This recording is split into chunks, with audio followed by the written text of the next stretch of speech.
Hello and welcome back to another Walking Dead video, and today I'll be listing the top 10 best changes the show made from the comics. Normally it is the other way around, where the show changes things for the worst. However, there are a few cases, like in this list, where the show does improve upon the source material. So let's jump right into this list. So my number 10 is Judith surviving her comic death. In the comics, she is a blip. She's born and she's quickly killed off. However, in the show, she stays around right until the end, and it really gives us an interesting story with Judith. Because she's around, we see what it's like to grow up in the apocalypse. I know we kind of get that with Carl, however, because of real life and aging, they kind of have to stop doing that with Carl, and they kind of start treating him like an adult in the later half of his time on the show. But with Judith, you can properly do more with that story, and it really helped with the absence of Carl to have Judith around.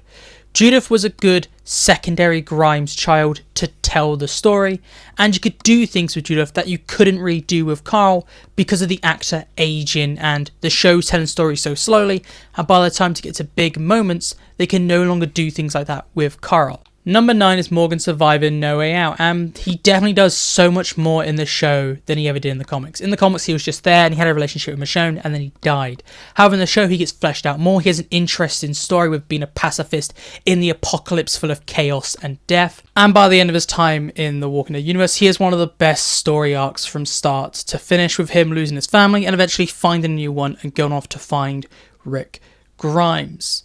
Morgan is a character that was fleshed out way beyond they were. In the comics, he's just there, but in the show, he's a key player of the universe and one of the faces of this franchise. Moving on, and next we have that the show never injured Rick to the extent that they did in the comics. In the comics, he breaks his leg and he loses a hand, and I'm so happy they didn't do it in the show, because I do not think it would adapt as well to the show. With the show being way more action-packed and the stakes being so much higher, if you have the main character having all these injuries, you wouldn't really have him be able to be the action hero that we needed in The Walking Dead that we got on TV. It worked in the comics, as it had Rick being shown that he's been beaten down by the world, and had people constantly underestimating him. However, for the show, I just think it would be a logistical problem. Having to CGI out Andrew Lincoln's hand in almost every episode for 6 seasons would be a little too much. I definitely think not cutting off his hand is the right call, because it just makes things easier. While we are talking about early seasons, another big change was the increasing of Shane's time on the show. Shane is a smaller character in the comics, and he really doesn't get the development that he does in the show because he spends so much longer on the farm in the show. It really gives Shane time to shine and really develops his character to be easily one of the most interesting characters and most popular character still to this day. Shane is a character that is not just a villain, he's a character that people can sympathise with to the point they see Shane as he was right all along. Shane is easily one of the best times where The Walking Dead extended a character's stay for the better. While we are talking about characters that stayed around longer in the show than the comic, we have to mention Carol. She's a character that is almost night and day. She's a completely different character. Carol is one of the most badass characters in the show. She is the co-lead by the end of The Walking Dead.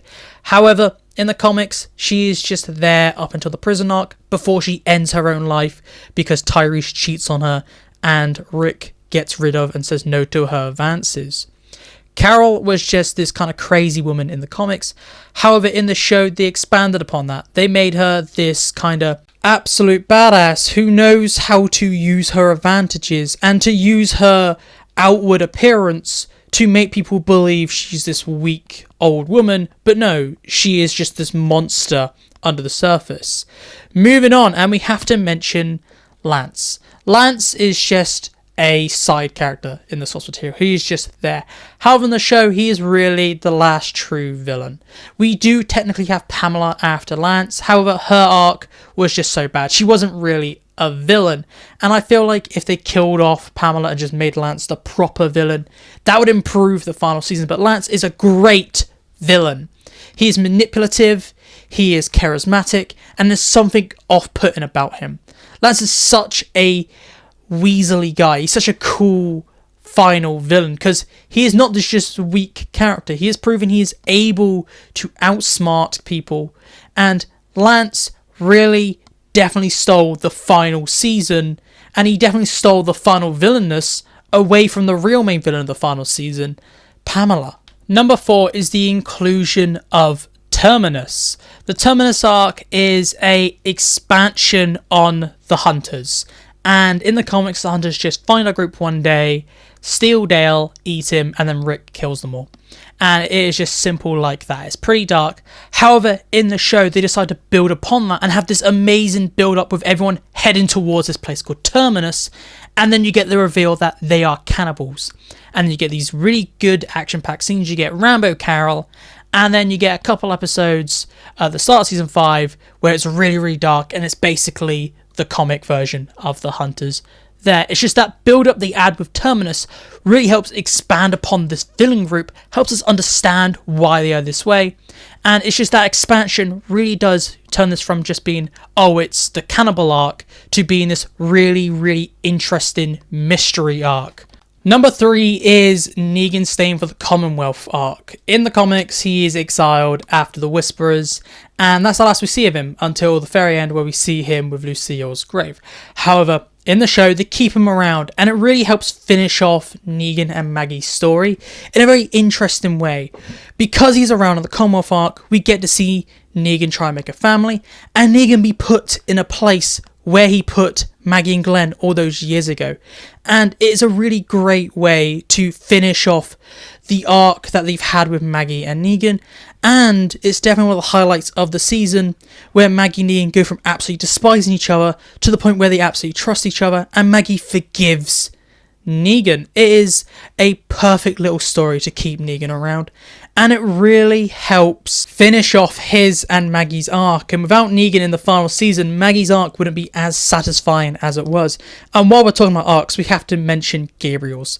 Gabriel's arc from season 5 to season 11 is absolutely perfect, and it is easily the best arc in the entire Walking Dead. It is complete.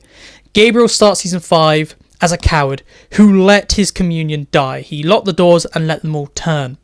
At the end of season 11, he's the one risking his life to open the doors to let people in, and it is just a full circle with Gabriel's arc. He goes from being a coward to being a leader, a badass, someone to look up to, and he is easily going from one of your least favourite characters you don't care about to easily your favourite character in the final season.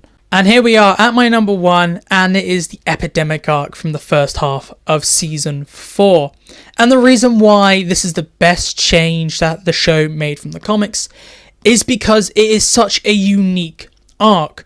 Normally with the Walking Dead arcs, a new villain's involved, Rick has to fight them off or stuff like that. However, the Epidemic, it is not walkers, it is not people, it is something that you cannot fight off. And it is a very interesting story to have our characters struggle with a sickness that they have to go out the way to try and find some sort of medicine, or they have to kind of lock down people and do quarantine. It is a very interesting story, and it gives characters that are not normally fighters a time to shine, like Herschel. And that is my video, so please tell me down below, what did you think? Do you agree that these changes were for the better, or do you prefer the comic version of what happened in these scenarios? And are there any other changes that you think the show did better from the comics? Please tell me down below. And make sure to like and subscribe to keep updated with all things Walking Dead universe, and make sure to click in the video in the top right to see the top 10 worst changes from the comics. But this is it for me today, so goodbye, peace out, and I'll talk to you in my next video.